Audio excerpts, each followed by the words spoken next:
ఎందుకు ఈరోజు ప్రమాణ స్వీకారం చేస్తున్నాం. ఇంతవరకు నెల్లూరు సినిమా అసోసియేషన్ ప్రమాణ స్వీకారం చేశారు.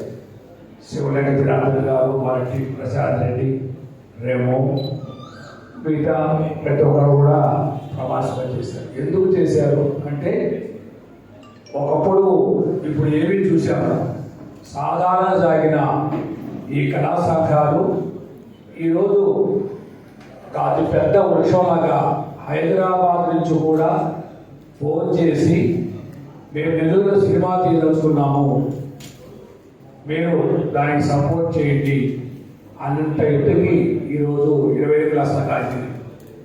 సాధారణ వేసిన విత్తనం అది చెట్టు మానేయింది, అది కాయలు కాస్తుంది. దాని నెలలో చాలా మంది ఉన్నారు, చాలా సంతోషం. ఈరోజు సినిమా నెల్లూరులో 20 సినిమా షూటింగ్ జరుగుతున్నాయి. రేపు కొండూరు రామప్రసాద్ గారు వారి డైరెక్షన్లో భారీ పిక్చర్ వేగూరులో రేపు మార్నింగ్ 11:30 స్టార్ట్ చేస్తారు. 29 నజీర్ గారు 50వ వార్డు కార్పొరేటరు 3 సినిమాలు 29వ తారీఖు భారీ బడ్జెట్తో స్టార్ట్ చేస్తారు. ఇలా సినిమా ప్రపంచం నెల్లూరు హబ్బుగా తయారవుతుంది.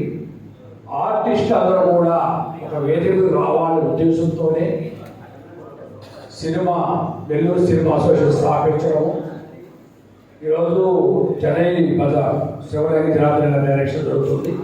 ఆ షూటింగ్కి వచ్చారు. అలాగే అనేక సినిమాలు జరుగుతున్నాయి కాబట్టి కళాకారులందరూ ఒక వేదిక మీద రావాలనే ఉద్దేశంతో ఈ ప్రమాణ స్వీకారం, ఈ సంస్థ స్థాపించడం. భవిష్యత్తులో ఇంతకుముందు జరిగింది వేరు, ఈరోజు జరుగుతుంది వేరు. మంచి భవిష్యత్తు కళాకారులకు ఉంది. ప్రేక్షకులకి మనం శిరస్సు వచ్చి నమస్కరించాలి. ఈరోజు చిన్న సినిమాలు కూడా సక్సెస్ హిట్ చేస్తున్నారంటే ఎంతమందో కళాకారులకి ఉపాధి కలుగుతుంది. అంటే ఇంతవరకు పెద్ద సినిమాలకి పదార్చేవారు. సంక్రాంతికి 4 సినిమాలు రిలీజ్ అయితే హనుమాన్ ఈరోజు చిన్న సినిమా సూపర్ హిట్. ఇంటర్నేషనల్ లెవెల్లో ప్రశాంత్ వర్మ గారు, ప్రశాంత్ వర్మ గారు చాలా చిన్న, నేను ఒక్కో దాంట్లో ఒక స్టోరీ రాజమౌళి గారు చెప్పారు. మహాబాహుబలి డైరెక్టర్ తను భార్య ఉద్యోగం చేస్తుంటే ఆ డబ్బు తీసుకొస్తే జీతము ఇంట్లో కూర్చొని ఏదో రాత రాసుకుంటూ ఉన్న వ్యక్తి ఈరోజు నేషనల్ లెవెల్లో మంచి డైరెక్టర్.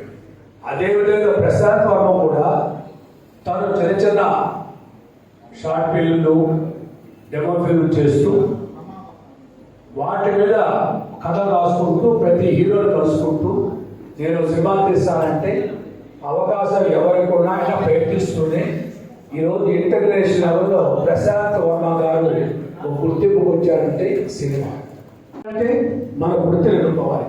అది కళారంగమా, వ్యాపార రంగమా అని ఒక నిర్ణయం తీసుకుని మనిషి ఒక జరించాలి.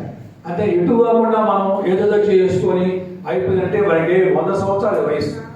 మనకు వయసు రోజు రోజుకి మనం గడిచిపోయిననుకున్నాం, కానీ పైన ఆయుష్ చిత్రంతో లెక్కేస్తున్నాం. రోజు తగ్గింది ఆయుష్, ప్రతి రోజు కూడా విలువైంది.